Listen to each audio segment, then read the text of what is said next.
Women's Football Show, proudly brought to you, I'll say by Bendigo Bank, but I'm just going to say it's brought to you by Mandy, because she is Bendigo Bank.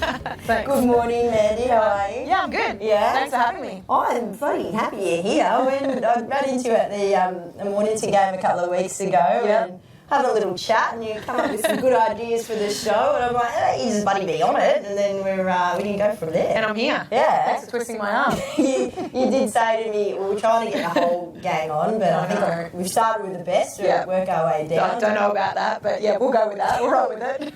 Yeah, you got to fake it to make it on this show. That's so right. If you believe that you're the best, then True. That's an inspirational half time. Yeah, that is.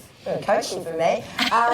But no, you did say to me, do you want me from Bendigo Bank or washed up footballer? That's right. What are you running with? A bit of both, I think. Yeah. Because, have played one game this year, so qualify as a footballer for the season. Yeah. And do currently work for Bendigo Bank, so I'm a bit of both. Yeah. Well, that's a perfect guess when you're actually, to really pump up your sponsor and the league, the star player of the Mornington Football Club as well. I think my sister might contest the star player bit, yeah. Well, we were saying, so obviously now Mandy Davidson, previously Sanford. That's right, yep. Sanford's, we're quite across that last name in women's football over the last, how many years? 3 years of Mornington, yeah, I think, yep. And so obviously trying to twist the arm of the others to come in, but they're a bit scared. They don't want to be shown up you're not the oldest, are you? You are I'm the oldest of four, so there's four of us. So it's kind of like when you're growing up and they're like, well, if Mandy can do it, then we can, you just see can get away. That's right. I know, I feel like that's happened with everything we've done is I'll start it and then everyone else will jump on board. So clearly I was the first. So, and when the rest of you girls come on, we'll call you the hand-me-downs. We'll be the hand-me-down guests. Yeah. I've taught them everything they know. All right, but you are from Mornington, or Bendigo Bank. Give us your Bendigo Bank spiel first. We have had, I think, Alex from the first show that we had on.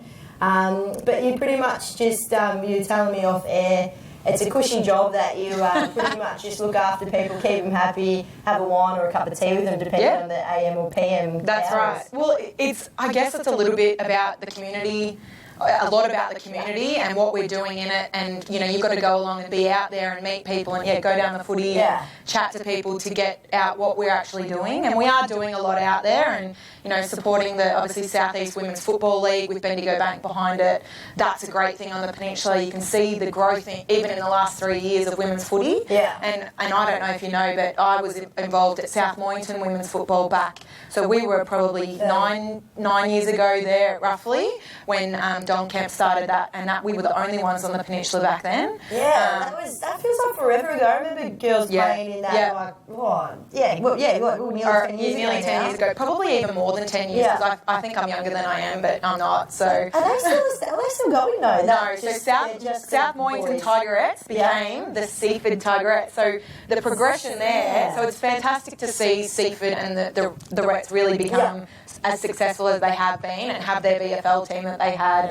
So that I feel like, and there's a few girls actually that are currently playing at Seaford that were Rets at South Mornington, which is amazing. And I did see, I think I might have had a stalk of the Mornington Instagram page. There was a couple of girls that did play for the South Mornington and played for the Mornington Bulldogs as well. So it's almost like a bit of a bit of a sisterhood there. It's not and Tyab, actually Tyab, there's probably more ex-Tigerettes playing at Tyab now than there are anywhere. So like Stubbsy and the crew there, Katie Dean, it's fantastic what they're doing out there as well. So it's really exciting.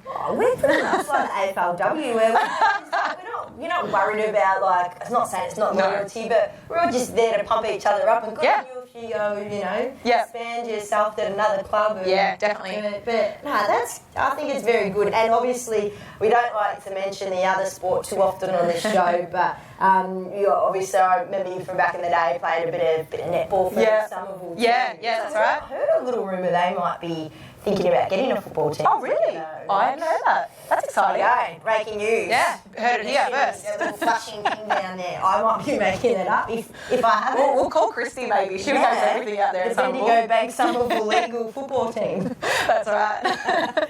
And all right, so we said we retired. Speaking of the Tigerettes, the Reds, you might have your footy career didn't come to an end. It's still going, I think. I reckon you've got plenty of legs in you, but it was an incident from a Ret that maybe hurt the knee a little bit. Tanae Brown, did she cause it early? Poor Tanae, she gets so much. So 2 years ago, pretty much in May, I ruptured my ACL playing footy against Seaford out at Seaford on the ground out there, and I'd really been really fit.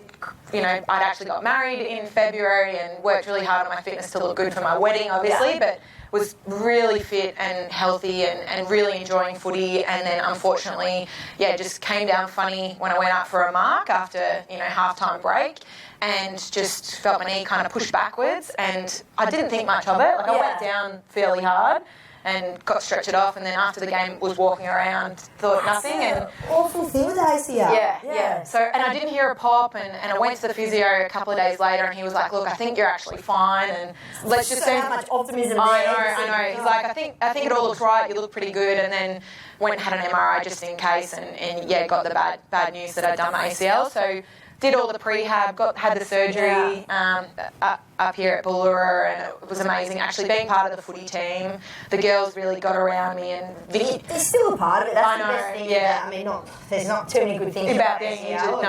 No, teaches a bit of resilience. I know.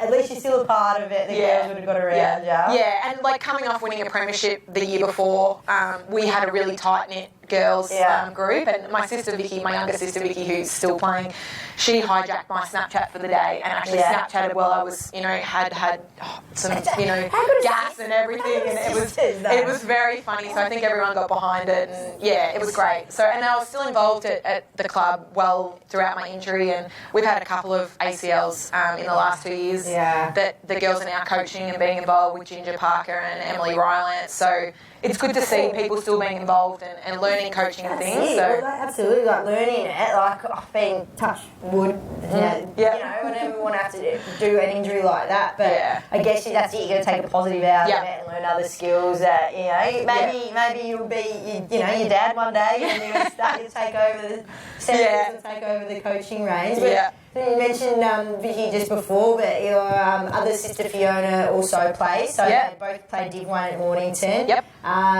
Just saying that the other sister Jodie, who's with a couple of ankle biters there, she might, once they start to get a better age. She was actually really good at footy, and she's quite tenacious for the ball, I think, and she's petite, she's tiny, but I wouldn't want to cross her at all. So hopefully we'll get her to have a kick one day. I'm sure Dad would love that, to get all four of us out there. So and currently, he has to coach that. If he's not coaching, he has to just take the reins. I know. Mum's manager. You don't have to really twist his arm to coach. He can't help himself anyway. So hopefully he'll be back, coaching at some point. The interleague's been good. Learned something from you today or this morning already about the Sanfords. They've got arms made out of rubber. Easy to twist, and so I reckon your sister Jodie will be playing. Yeah, she probably will. That's right. There we go. We'll get the crew down there and we'll make a day of it and film it. It'll be Well, the funny thing is at South, where I'm involved at South Mornington in the men's, we play in the amateur footy league with the Div 4 there. I'm the secretary because hubby plays there, and you can't help but say yes when you're involved in a club. I know. So we're actually trying to get a charity game to happen with all the old Rets, so anyone that's played previously at South Mornington as a Ret, and Seaford as well, and then versus all the friends, so the friends of the Rets. So we're going to try and get this charity game going. Yeah, during obviously the off season when it's a bit warmer weather, it's still in the works. Tegan from Seaford and Alpha and I have kind of been having a chat about it. So I like it. Yeah, so that might happen. Hopefully it'll be good fun. Well, hands up. Awesome. I'm happy to do anything. I reckon that's a great idea. Yeah, cool. That'll be good. So I reckon get Jodie for that one. Yeah, a couple of snags and chances after the game too. Love lemonade. All right, well, we might quickly look at last week's results. We've got no games this weekend. I am, if you're listening, you can't see me, but what a pity for your Saturday morning. But I, talking about the other league, the Netball Football League and PNFL, it's okay not to be okay round. So I'm donning my gear to get ready for the show after that. which would have been nice if we could have had. I know it's a long weekend. Yeah. There's not many games on in the NPFL anyway, and Div 2 there is. So so we'll hopefully. I know I was saying to you off air, Frankston and. Kooringal do a game, the McLaughlin Dorm, where they do that down. We did that at Kooringal last year, and I think we're playing them at home next week. Kooringal, so it's hard with the long weekend. And that'll be a good game, like 2 versus 3. Yeah. We just chatted about the how the rounds all this next week, all seem to be the top of the leaderboard versus each other, except for in Div 1. Exactly. So you've got, it's going to be an exciting round next week. It is, and I think I like that in across each division we can still get a game of the round and really get definitely good sort of quality game to watch too. Yeah. All right, speaking of quality games, I'll start at Div 3 from last weekend. Your girls Mornington played Cerberus Crib Point, who actually I reckon had a slow start. I was surprised they got the win there, 44 to 5-7-37 Mornington, Crib Point 6. Yeah, so, and apparently the leaderboard didn't show how good a football game it was. Yeah. I didn't get to the game because I was at South, but it was, by all accounts, a very good win from Cerberus, but also a well-fought game from the Mornington girls. So, they've not had a win in a little while. They're looking for that win, and I think they're hungry for it. So, I think it'll be good coming into the next week's round. Well, I reckon this next result sort of might, I mean, personally, is put a bit of fear into the girls on the better end of the ladder, I should say. Pakenham versus Warragul. As we know, Warragul have come down from Div 2. Yep. Pakenham a bit of a powerhouse in Div 3 there. Haven't dropped a game and won all their games by quite a bit. Yep. Just an 8-point win for Pakenham, 4-5-29, Warragul 3-3-21. So, yeah, okay. We're a bit worried about Warragul now. They haven't won a game. Look like they're going a bit. And I was thinking as well, maybe with that Warragul team, you probably had a few girls that just I don't want to rock up every week just getting smashed in. Yeah, that's right. Left, right and centre smashed, and then they go, right, we're going down the div. We're going to be, a bit more of a chance. So a few of those girls that might have come back and gone, and rocked up to training all of a sudden. And also Pakenham and Officer, they're closer games for them too now. So they don't have to travel every week far away. More, closer games. So might be that.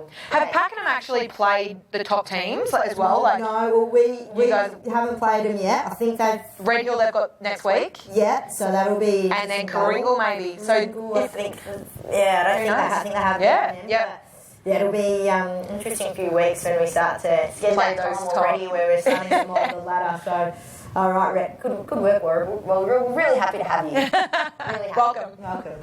All right, then said Red Hill and Kooringal. Kooringal having a nice win over Red Hill, 5-9-39, 4-3-27 Red Hill, and then Bombers beating Officer. 5-9-39, 1-2-8. I think the Bombers girls went in a little bit complacent with that game and a bit of a sloppy warm-up, and Officer kicked the first goal and we went, here we go. Switch on. Yeah, so that'll make us boot up the bum for next week. Yep. All right, in Div 2 we see Beaconsfield having a loss to Cranbourne, 6-5-23, Cranbourne 6-6-42. Hastings and Seaford, big win from the Seaford girls. The Reds there, 4-7-31, Hastings 1-1-7. So Hastings look all right usually. So I was a bit surprised but I mean, recently Seaford, they had a couple of girls that do usually play Div 1 that have been getting a bit of form in Div 2. So a strong Division 2 team, the Reds. And then the big one, which we all, the contentious one, is Murrumbina 9-15. So that's, 15 behind, 69 to Idias, just the one straight behind. So, look, I thought they got a bit of a scare with a closer game with Seaford the week before, but goes to show that 24 scoring shots to 1. That's why you work for Bendigo. I was trying to do the maths of how many scoring shots. Well, the 9 plus the 15, so if you do 10 plus 15, 25 minus the 1. Yeah, that's right. 24. Yeah, 15 points. Thank you, Andy. That's what I'm here for, the maths.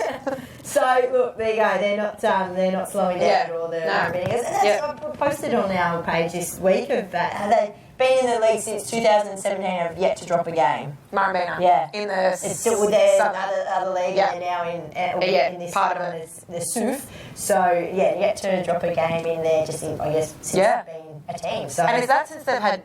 Because they've now got 2 teams, one playing in either comp. Oh, I'm not sure. So, well, there was an article, I skimmed through it. Yeah. I know it's something that... Maths and reading. Yeah. Well, I know Dad's been talking about it a little bit because when obviously with the interleague game the other week, there was Murrumbeena girls playing from both teams. Yeah. Okay. So there was... so Dad, I think it was Danielle played from... Yeah, Danielle Wern played for us in the South East Women's Football League, and she's a Murrumbeena. Well, you can pick from either, obviously. Yeah, so I know. There you go.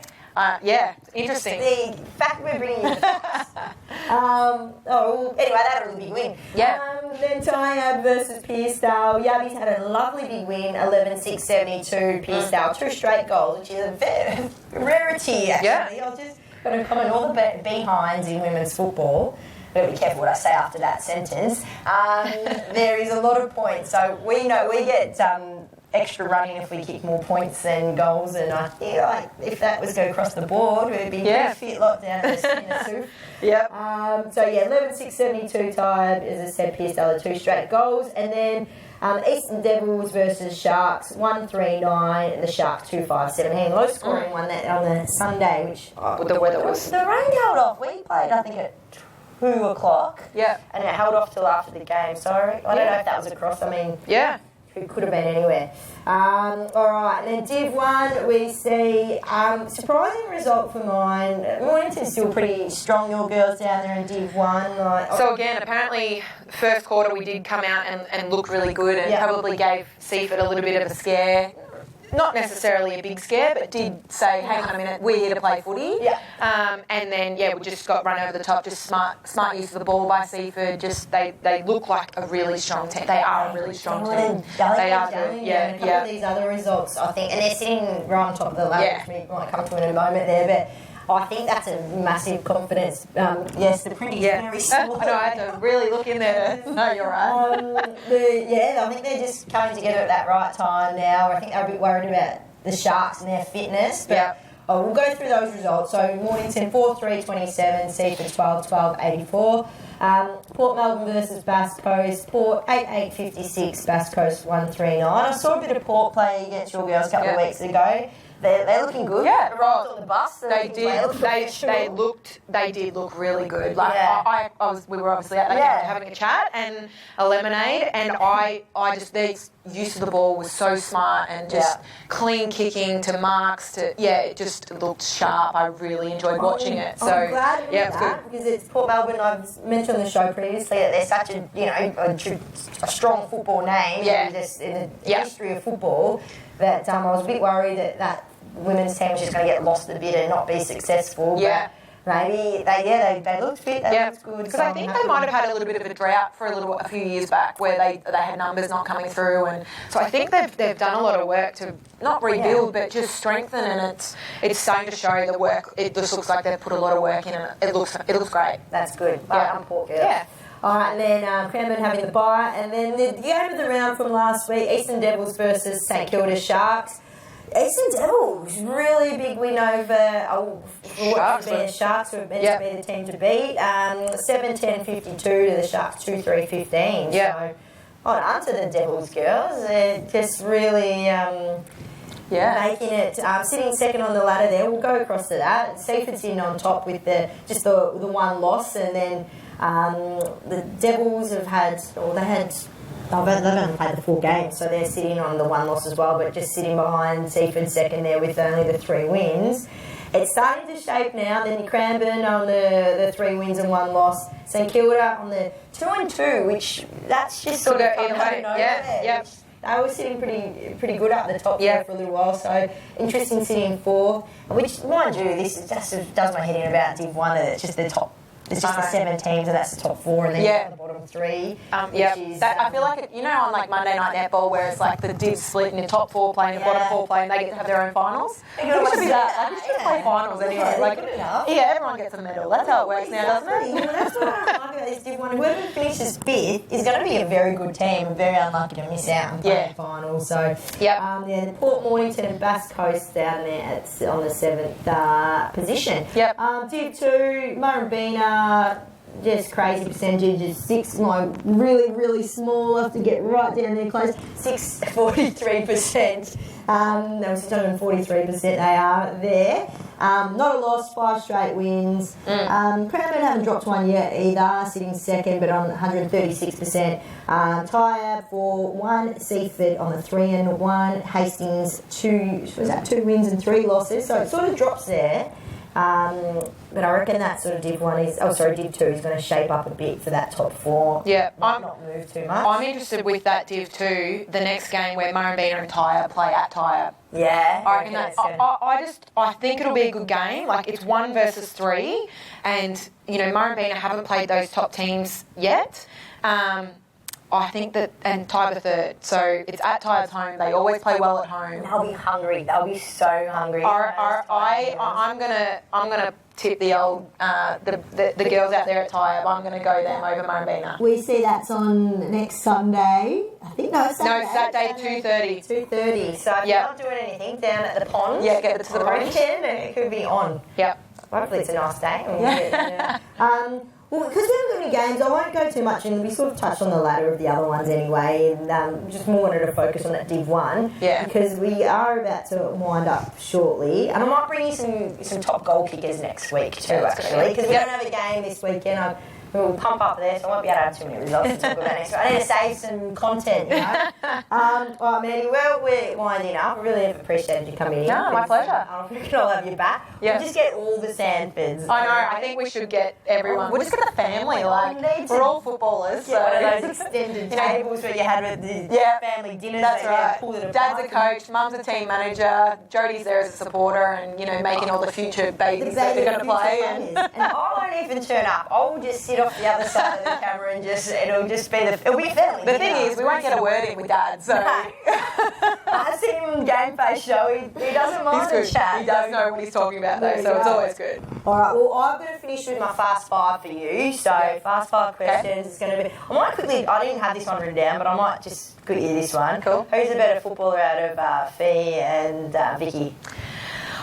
Look, Vicky's a better footballer as it stands, but she's been playing longer, and I think Fiona will do very well because she's a very athletic, but Vicky definitely football brain. I reckon she'll coach.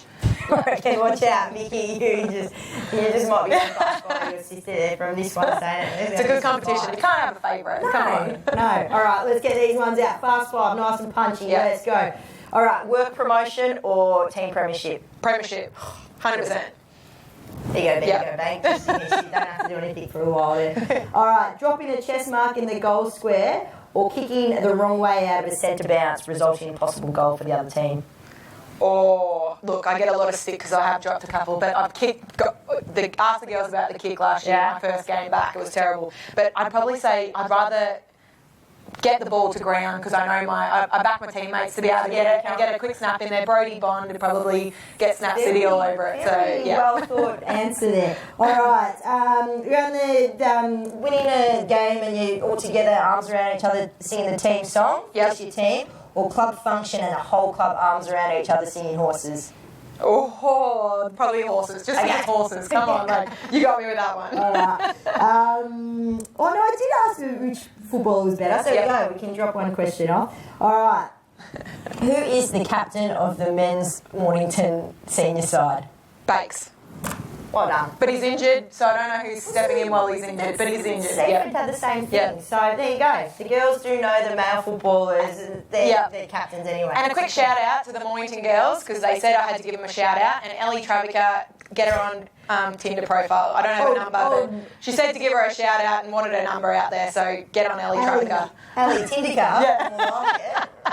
Just look out, boys out there. Just if you see the name Ellie and there's a Mornington jumper, she's Trav. She's ready to go. There's no travesty about it. All right, thank you. You've been amazing. No worries. As I said, we'll have you back in. Awesome. And I want to say good luck to any of your footballers today because you're not playing. So we'll be back enjoy your weekend off. And as we say, the real winner is football.